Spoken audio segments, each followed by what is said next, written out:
Oke, kembali lagi dengan Kakak. Nah, kita masih nyambung chapter sebelumnya ya. Kalau di chapter sebelumnya, kita membahas tentang reading teknik, yaitu gimana sih caranya untuk ngejawab pertanyaan-pertanyaan dalam reading, ya, ataupun mungkin memahami bacaan itu sendiri. Nah, untuk pertama ini, kita review dulu ya, sedikit ya. Di chapter sebelumnya, Kakak pernah menjelaskan tentang reading techniques, ya. Ada 4 macam reading techniques. Yang pertama adalah skimming, scanning, close procedure, and vocabulary improvement. Nah, untuk skimming sudah disinggung sebelumnya. Skimming itu artinya ngebaca tapi secara sepintas aja. Dalam artian ketika kamu menghadapi sebuah bacaan, jangan takut duluan ya. Wah, bacaannya panjang banget, Kak. Nah, tapi cukup di skimming aja dulu. Pertama-tama nggak usah fokus ke detail, tapi kamu bisa lebih fokus ke apa sih yang menjadi pertanyaan dari reading text tersebut ya. Nah, skimming itu tadi adalah membaca sekilas ya, di mana yang biasanya dicari dalam skimming yang pertama adalah title ya, yang telah Kakak sebutkan sebelumnya. Apa sih title? Title adalah judul. Nah, judul itu berarti kamu cari yang general. Dalam artian kamu cari, oh, teks ini ngomongin soal apa sih? Nah, biasanya title dari sebuah teks itu adanya di paragraf-paragraf awal ya. Jadi title ini biasanya on the first paragraph. Ya. Jadi title yang ada akan dicantumkan pada paragraf pertama. Nah, untuk paragraf yang selanjutnya tuh biasanya dia akan mengikuti dari paragraf inti, yaitu paragraf pertama. Selanjutnya ada topik. Topik adalah apa sih yang ingin disampaikan si penulis melalui bacaan tersebut. Nah, topik itu bukan berarti judul ya, diingat bukan berarti judul, tapi topik adalah hal yang ingin disampaikan atau hal utama yang ingin disampaikan oleh si penulis. Misalnya, kamu menemukan sebuah bacaan yang berhubungan dengan bencana alam, misalnya tsunami atau mungkin gempa bumi dan lain sebagainya. Berarti topik yang ingin disampaikan penulis adalah tentang bencana alam yang secara spesifik yaitu gempa bumi misalnya ya. Topik ini bisa kita temukan hampir mirip dengan title sebenarnya. Cuma kalau topik itu biasanya dalam bentuk statement, dalam bentuk kalimat. Sedangkan kalau title biasanya hanya dalam bentuk kata ya. Jadi kalau title itu ya nggak mungkin lah terlalu banyak. Nggak ada ya judul yang sepanjang satu paragraf ya kan. Jadi untuk title biasanya lebih spesifik dalam artian hanya poinnya aja, hanya kata saja. Tapi untuk topik bisa dalam bentuk kalimat ya. Yang ketiga ada yang namanya main idea. Pasti udah familiar banget dong dengan yang namanya soal what is the main idea of the text atau what is the main idea of the paragraph ya. Yang biasanya ditanyakan adalah idea of the text. Nah, kalau main idea of the text berarti kita disuruh nyari apa sih ide utama atau ide pokok dari teks tersebut ya.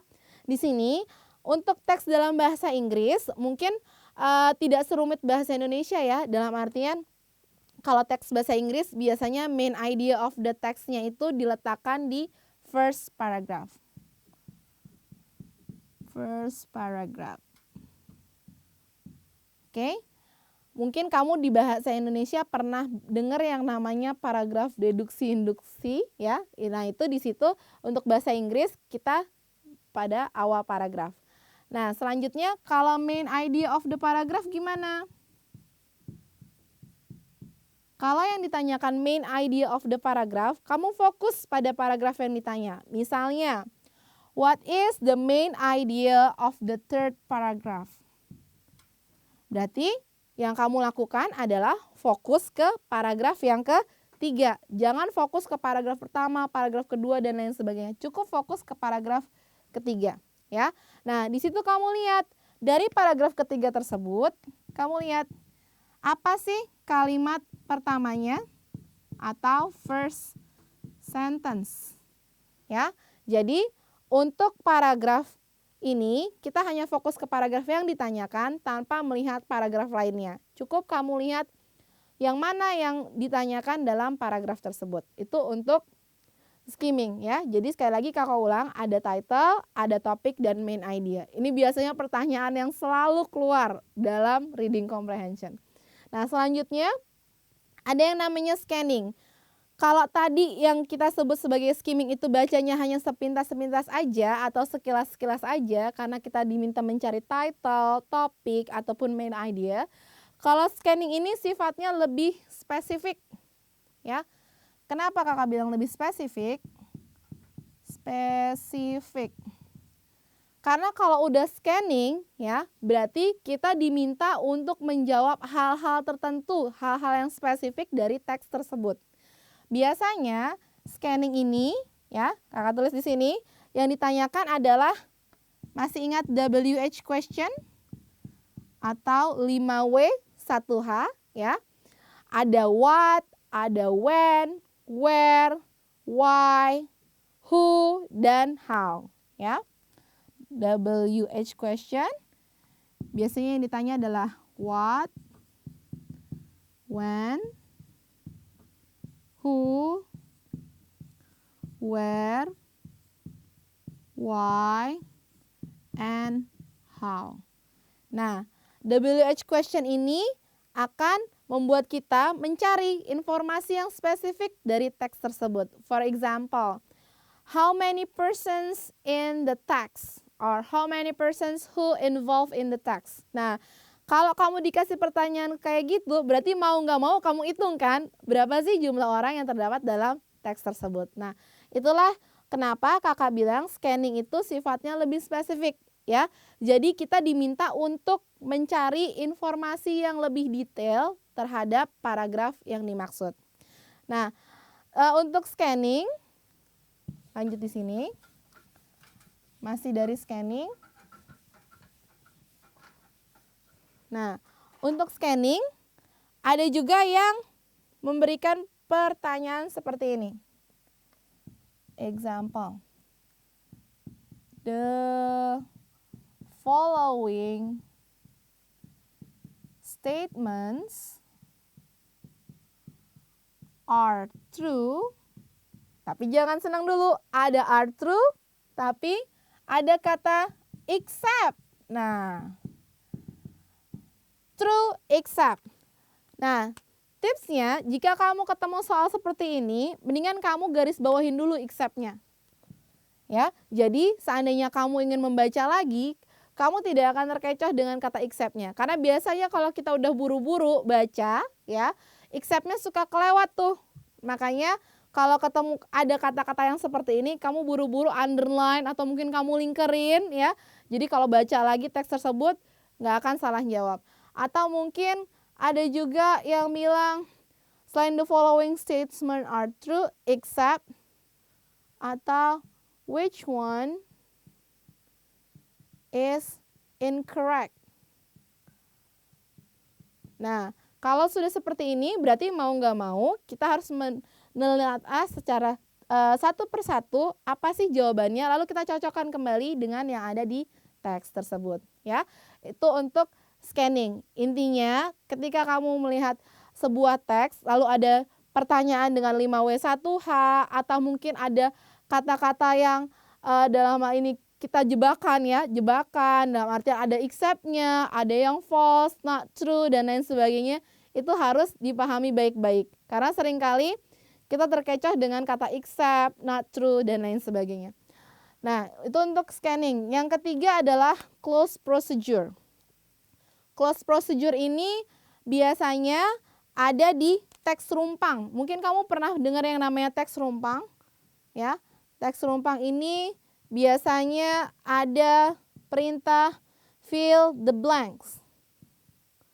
Atau isilah titik-titik berikut ini. Nah, ini biasanya anak-anak tuh paling susah bagian ini nih, ngisi titik-titik. Wah, Kak, kata-katanya mirip semua, cuman belakangnya doang yang beda atau depannya doang yang beda. Nah, di sini yang harus kamu kuasai adalah gramatikalnya atau structure katanya selain dari vocabulary itu sendiri. Jadi untuk close procedure adalah bagian grammar, cuma grammarnya disisipkan atau dimasukkan ke dalam sebuah teks, ya. Sedangkan yang keempat, vocabulary improvement atau gimana sih cara meningkatkan vocabulary, ya. Sebenarnya meningkatkan vocabulary itu tergantung dari masing-masing orang, ya. Ada yang suka dengerin lagu, mungkin kamu bisa belajar vocabulary melalui lagu yang kamu suka, atau mungkin kamu bisa baca buku. Itu meningkatkan banget jumlah perbendaharaan kata kamu. Karena ketika sudah berbicara tentang teks, balik lagi ke individu masing-masing. Masing-masing individu punya perbendaharaan kata yang berbeda-beda. Jadi mumpung masih ada waktu nih Dek ya, jadi kamu coba sering-sering baca buku, atau mungkin kamu cari kata-kata yang sulit ya, kamu catat yang sering keluar. Nah, itu akan improve banget your vocabulary. Nah, untuk vocabulary improvement juga, soal yang biasanya keluar adalah what is the similar atau the closest meaning.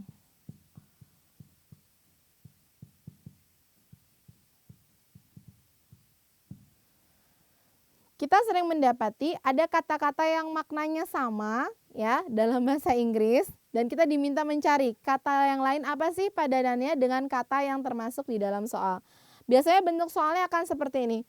What is the similar or the closest meaning with the words? Ya, words-nya di underline.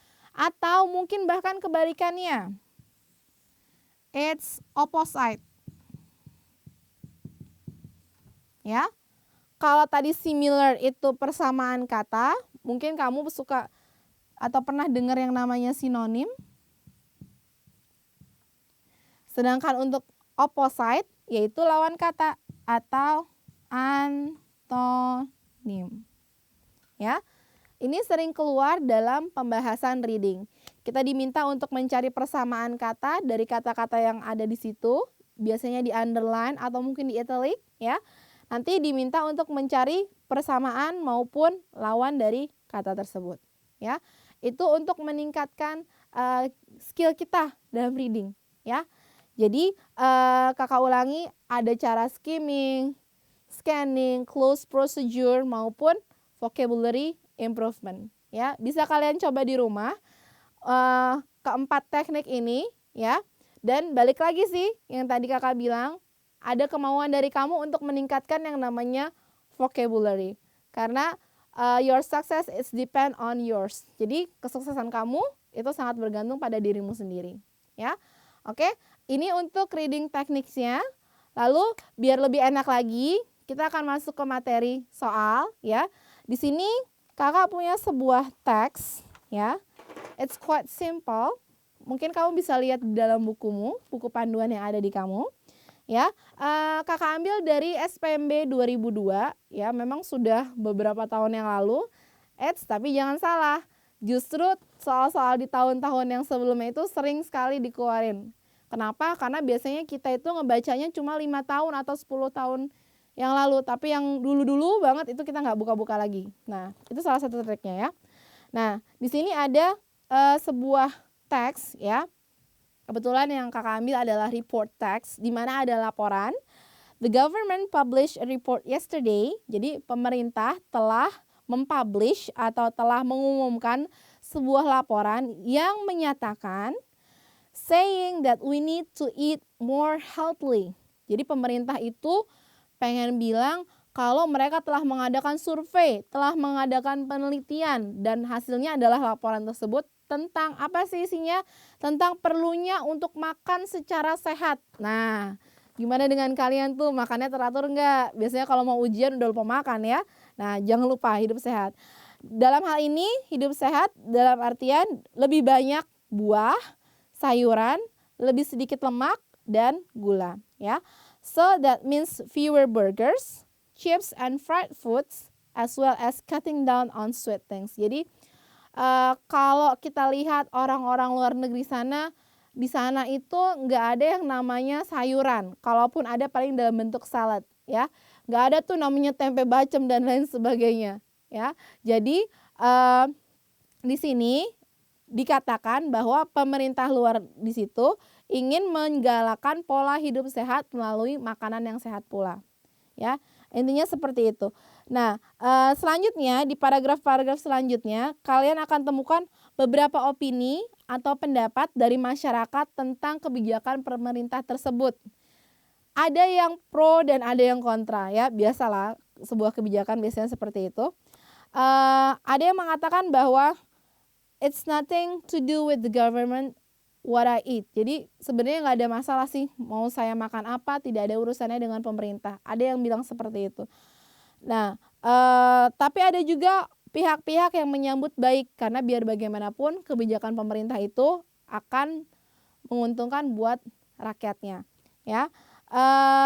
Then we ask the Simpsons restaurant manager about it. Bahkan seorang manajer ditanya, saya pikir semua itu tidak masalah kebijakan apapun yang dikeluarkan pemerintah karena mereka cenderung plan-plan. Kenapa dibilang plan-plan? Misalnya seperti ini. They say it's good for you on June, then they say bad for you on July. Ya, mereka bilang, oh kebijakan ini baik. Sementara bulan berikutnya mereka bilang itu tidak baik. Ya, kira-kira seperti itu. Jadi intinya pemerintah ingin menggalakkan gerakan hidup sehat melalui cara makan dan pola makan yang sehat pula. Oke, kita lanjut lihat ke pertanyaannya. Number 1, the topic of the text is, nah tadi seperti yang telah kalian lihat, topik itu biasanya adanya di awal paragraf, ya. Dari teks tersebut yang telah kakak bacakan, umumnya semua bagian itu membicarakan tentang reaksi masyarakat terhadap kebijakan pemerintah, ya. Oleh karena itu, maka pilihan jawaban yang paling tepat adalah pilihan A atau people's reaction to suggestion on healthy eating habit. Jadi dengan mengeluarkan kebijakan baru, pemerintah ingin melihat gimana sih reaksi masyarakatnya terhadap kebijakan baru yang telah mereka keluarkan. Lalu ada satu lagi teks yang untuk soal yang kedua, what does the restaurant manager think of the report? Nah, kalau ketemu soal seperti ini, kita lihat kata kuncinya atau keywordnya, ya. Dalam soal ditanyakan adalah what does. Dari kata what itu sendiri, itu adalah bagian dari WH question atau 5W1H. Maka otomatis yang harus kamu lakukan adalah melakukan scanning techniques atau mencari secara spesifik informasi apa yang diinginkan dari pertanyaan tersebut, ya. Karena di sini yang ditanyakan adalah apa sih yang manajer itu pikirkan terhadap laporan tersebut, maka you can find on the passage, ya, kamu bisa temukan di dalam passage, ada nggak sih kalimat yang menyatakan tentang seorang manajer restoran? Kalau kalian lihat di dalam textbook kalian, itu pada baris ketiga dari bawah, ya, ada seorang manajer yang bernama Simpsons. Nah, di sini dia menyatakan bahwa pemerintah itu tidak konsisten, ya, dalam artian sebentar ngomong A, sebentar ngomong B, dan seperti itu. Maka untuk pilihan jawaban yang terbaik yaitu akan kita pilih pilihan B, yaitu the government's advice is inconsistent. Nah, kira-kira seperti itu. Jadi ketika kita melihat sebuah paragraf, ya, jangan wasting time untuk membayangkan berapa lama saya harus membaca paragraf ini. Tapi kamu cukup fokus ke dalam pertanyaan, ya. Jadi trik yang pertama, kamu fokus dalam pertanyaan apa sih yang akan ditanyakan pada wacana tersebut, ya. Setelah itu kamu bisa lakukan dengan menggunakan reading teknik yang kakak katakan sebelumnya, skimming dulu, lalu lakukan scanning, and then untuk close procedure, perhatikan baik-baik apakah gramaticalnya sudah benar atau mungkin conjunctionnya sudah benar, ya. Baru dilakukan dengan vocabulary improvement. Untuk vocabulary improvement ini, kamu bisa lihat dalam kalimat tersebut itu sebagian besar ngomongin soal apa. Karena vocabulary tidak akan meleset jauh dari kalimat-kalimat sebelumnya, ya. Jadi kira-kira seperti itu untuk reading tekniknya, ya. Sekali lagi, lihat secara spesifik seandainya ada pertanyaan yang menginginkan bahwa bacaan itu dijawab secara spesifik, ya. Lalu perhatikan clue-cluenya atau keyword yang bisa memudahkan kita untuk mengerjakan soal-soal tersebut. Oke, sekian untuk reading teknik dari kakak. Untuk pembahasan selanjutnya akan kita lanjutkan di chapter selanjutnya. Bye-bye.